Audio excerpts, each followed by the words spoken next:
Where do you start in the home buying process? We're going to guide you step by step to find that dream home. In this video, we're going to show you where to start.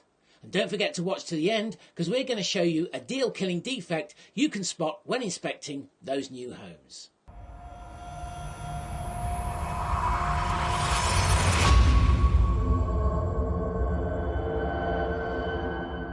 Hi, my name is Mike Carpenter and I'm a chartered surveyor. I've been helping home buyers like you for the last 30 years, and in that time I've inspected over 20,000 properties. As you can imagine, I've seen most of the defects and problems you're likely to face when buying that dream home.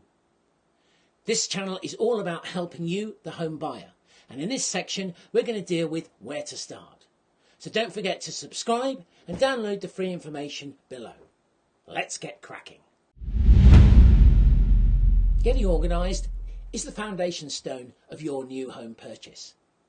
And this is a three-step process. Step 1 is getting your finances sorted out. Step 2 is seeing a financial advisor. And step 3 is starting to get rid of some of that rubbish at home and decluttering. So step 1, getting your finances sorted out. This is all important because that mortgage company will want to know that you can make that monthly mortgage commitment. So make sure you keep up with those phone payments, those credit card payments, because if you default or don't make payments regularly, that may affect your ability to get that new mortgage. The foundation stone here is all about saving for that deposit.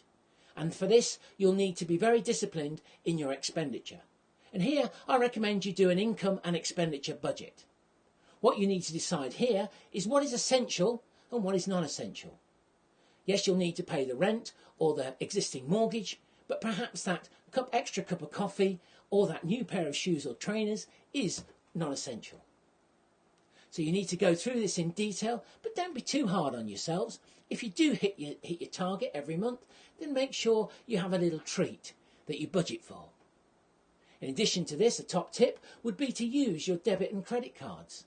These are ideal for tracking your expenditure as opposed to cash, where receipts are difficult to find and track, and therefore you'll track your money and see what you're expending much more easily. Also, take advantage of the Help to Buy scheme. The Help to Buy ISA, for example, where the government will actually add to your savings for your deposit. This we'll cover in a later video. So you've got your savings sorted out, you're starting to save that all-important deposit. Now, let's look at the financial advice. Now, financial advice comes in many forms. You can see an independent financial advisor who can advise you on the whole of market and all life insurance products.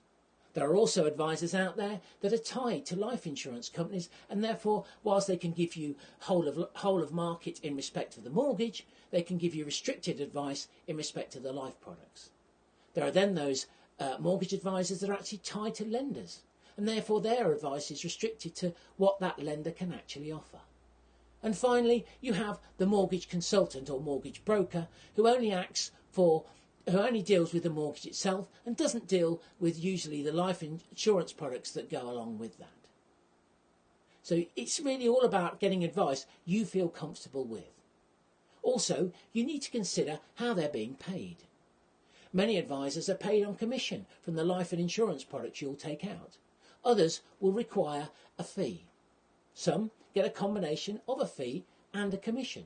So again, be careful, make sure you know what you're actually getting and what you're paying for. It will make a difference.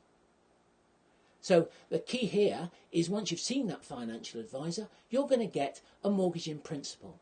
This is important. This will tell you how much you can afford. And therefore, you can then go out and do that all-important property search. So, you've got your finances sorted out, you've done your income and expenditure budget, you've seen a financial advisor, that deposit is saving rapidly. Now, you need to start to look at home and get some of that stuff decluttered. What you do here is, we look in those cupboards and drawers for that non-essential stuff that you've had around for years that you really do not want to take to a new home. And now is the chance to start that and get those stuff cleared. Look in the attic, look in the shed, look in the garage. Get that stuff cleared out. It'll make that new home move all that more easier. So, we're on our way. We've started to save. We've seen our financial advisor. The next step is how do we find that dream home, and that's what we'll be looking at in the next video. So don't forget to download the free information below, and also subscribe to this channel because we'll be putting out some great videos for you on finding that dream home and the things you really need to be looking for. Now let's look at that killer defect, roofs. Roofs can be a major reason for deals falling through. Why? Because they form the basic protection against the weather above your head. My advice to you when looking at property is to look up. When you're standing in the front garden, before you go into the property, look up at the roof. Similarly, if you're in the back garden, stand back and look up at the roof. And if you see examples like these of shaling tiles, mist or uneven tiles, or even sagging in the roof, then you know you've probably got a problem with that roof that could be expensive to rectify. Roofs are expensive to repair. They need scaffolding before you can even start the work. And typically a roof can cost anything from £10,000 to £50,000 to replace, depending on its size. So my advice to you when looking at property, don't forget to look up.